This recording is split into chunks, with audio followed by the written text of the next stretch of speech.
നിങ്ങളുടെ ഫേവറേറ്റ് സീരിയലുകൾ ടിവിയിൽ വരുന്നതിന് മുൻപേ സൺ നെക്സ്റ്റ് ആപ്പിൽ കാണാം. ഇനി എല്ലാവർക്കും മുൻപേ കാണൂ. ഇപ്പോൾ തന്നെ സൺ നെക്സ്റ്റ് ആപ്പ് ഡൗൺലോഡ് ചെയ്ത് സബ്സ്ക്രൈബ് ചെയ്യൂ. അമ്മ ഇങ്ങനെ ചോദിക്കാമോ? ശ്രേയ ആകാശിനെ സ്നേഹിച്ചതാ, പിന്നിങ്ങനെ അരവിന്ദേട്ടനെ കല്യാണം കഴിക്കാൻ പറ്റുന്നേ? ഇനി ശ്രേയ ആഗ്രഹിച്ച പോലെ അരവിന്ദേട്ടനെ കല്യാണം കഴിച്ച് വീട്ടിൽ വന്നാലും എല്ലാവരും ഒരു വീട്ടില് ഒരുമിച്ചല്ല ജീവിക്കേണ്ടത്. പരസ്പരം മുഖത്തേക്ക് എങ്ങനെ നോക്കും? ഒരു ചേട്ടത്തെയായിട്ട് കാണാൻ കഴിയോ? ഇത് അക്കുചേട്ടന് മാത്രല്ല, അരവിന്ദേട്ടനും ബുദ്ധിമുട്ടായിരിക്കും. ശ്രേയയുടെ മനസ്സിൽ സങ്കടം ഉണ്ടാവില്ലേ? ശ്രേയ ഞങ്ങളുടെ വീട്ടിലേക്കുള്ളൊരു ജീവിതം മോഹിച്ചാണ് വന്നതെങ്കിൽ കുഴപ്പമില്ല. എന്നോടും അക്കുചേട്ടനോടും പ്രതികാരം ചെയ്യാൻ വേണ്ടിയാണ് ഈ കല്യാണം എന്നോട് വാശിയോടെ പറഞ്ഞതാ. പ്രതികാരത്തിനിറങ്ങിയ സ്വന്തം ജീവിതം കൂടി അതിലൂടെ നഷ്ടാവുന്ന് ശ്രേയ ചിന്തിക്കുന്നില്ല. അമ്മയ്ക്ക് ജീവിതാനുഭവങ്ങളുണ്ടല്ലോ. ശ്രേയക്ക് നല്ലൊരു ജീവിതം കിട്ടാനുള്ള വഴി നോക്കണം. എന്താ അമ്മ ഒന്നും പറയാത്തത്? ഞാൻ പറയടി.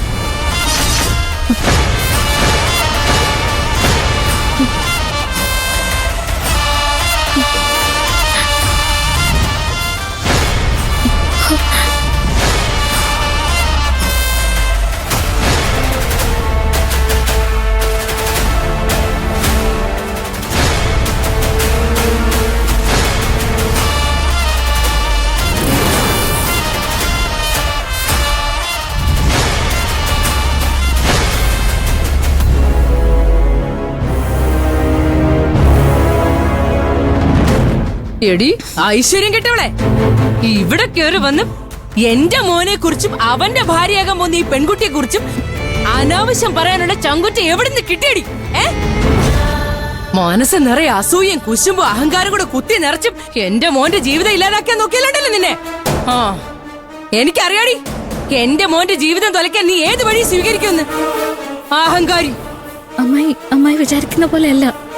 ഓ പിന്നെ ഈ കല്യാണം മുടക്കാൻ നിനക്ക് ഇത്രയും ചിന്തിക്കാമെങ്കിൽ ഞങ്ങൾക്ക് നടത്താൻ അതിനപ്പുറം ചിന്തിക്കാം.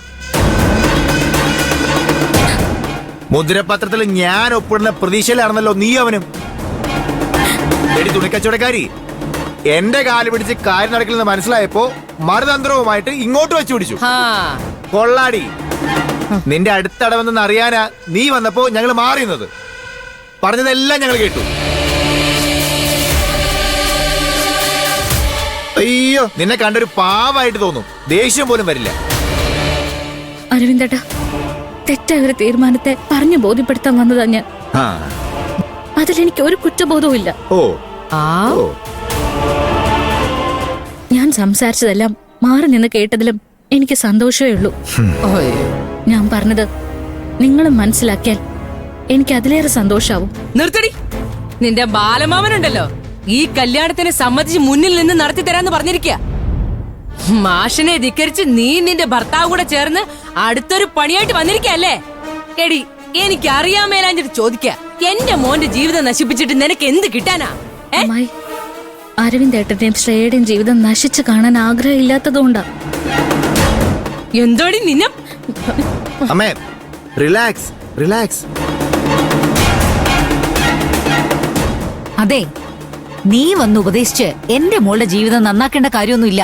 ശ്രേയയുടെ അന്തസ്സിന് മുന്നിൽ നിൽക്കാനുള്ള യോഗ്യതയുണ്ടോടി നിനക്ക്? തെരുവ് മുഴുവൻ തെണ്ടി നടന്ന് തുണി വിൽക്കുന്ന നിനക്ക് എന്ത് യോഗ്യതയാടി എന്റെ മോളുടെ ജീവിതത്തിൽ ഇടപെടാൻ? അങ്ങനെ ചോദിക്കണ്ടേ രാജി? സാഹചര്യമാണ്, ഒരു ബന്ധവും ഇല്ല എന്നൊക്കെ പറയുന്നുണ്ടായിരുന്നല്ലോ. എന്റെ മോൾ ആകാശിനെ സ്നേഹിക്കുന്നുണ്ടെന്ന് അറിഞ്ഞിട്ടും മാമന്റെ വീട്ടിലെ മരുമകളാകാൻ മോഹിച്ച് അവനെ വളച്ചെടുത്തിട്ട് ഇപ്പൊ നല്ലവളായി അഭിനയിച്ചു നിൽക്കുന്നു. ശ്രേയയുടെ തെറ്റിദ്ധാരണ പോലെ തന്നെയാ അമ്മയും കരുതിയിരിക്കുന്നത്. എന്റെ മോള് ചിന്തിക്കുന്നത് എന്തോ അതേ ഞാനും ചിന്തിക്കൂ. ഇവളുടെ ശരിയാ എന്റെ ശരി.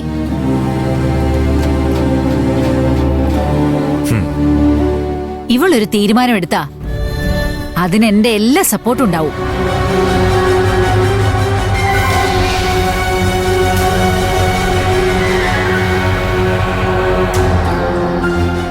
ശ്രേയമോള് കരഞ്ഞാ ഞാനും കരയും. ഇവള് ചിരിച്ചാ ഞാനും ചിരിക്കും. എന്റെ മോളുടെ എന്ത് കാര്യത്തിനും ഞാൻ കൂടെ ഉണ്ടാവും.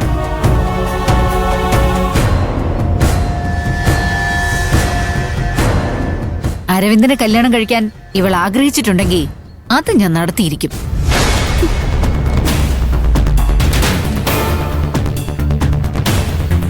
എന്താ ചാരു, എന്റെ അമ്മയെ കണ്ട് മനസ്സ് മാറ്റി ഈ കല്യാണം നടത്താതിരിക്കാനുള്ള പ്ലാൻ ഉണ്ടാക്കി വന്നതല്ലേ നീ? അമ്മ പറഞ്ഞത് കേട്ടല്ലോ. അമ്മയുടെ മറുപടി അല്ല മേഡം, തുണിക്കച്ചവടക്കാരുടെ മുഖത്ത് കൊടുത്ത അടിയാ. നീ പറഞ്ഞത് കേട്ട് നിനക്കും ആകാശനം നടന്ന കല്യാണം ആക്സിഡന്റൽ ആയിട്ട് എനിക്കും തോന്നും. പക്ഷേ ഞാൻ അരവിന്ദനെ കല്യാണം കഴിക്കാൻ തീരുമാനിച്ചപ്പോ അത് നീ മുടക്കാൻ നോക്കുന്നുണ്ടെങ്കിൽ ഇതേപോലെ തന്നെ ആയിരിക്കും എന്റെ ആകാശിന്റെയും കാര്യത്തിൽ നീ അന്ന് ചെയ്തത്.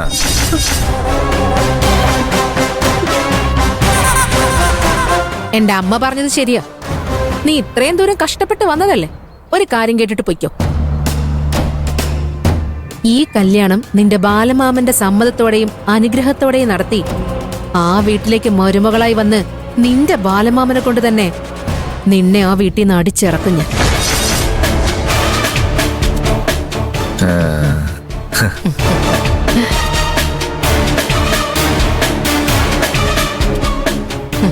നീ എന്തിനാ മോളെ ഇവളോടൊക്കെ സംസാരിച്ചോണ്ടിരിക്കുന്നേ? മോളുടെ സ്റ്റാറ്റസ് ആണോ ഇവൾക്കുള്ളത്? ഇവളെ ഇവിടെ നിർത്തി സംസാരിക്കുന്നത് പോലും നമുക്കൊക്കെ നാണക്കേടാ. ഇറങ്ങടി അങ്ങോട്ട്.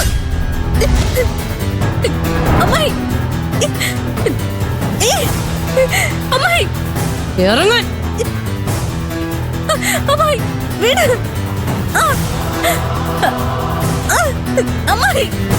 പറയുന്നത് കേക്ക്.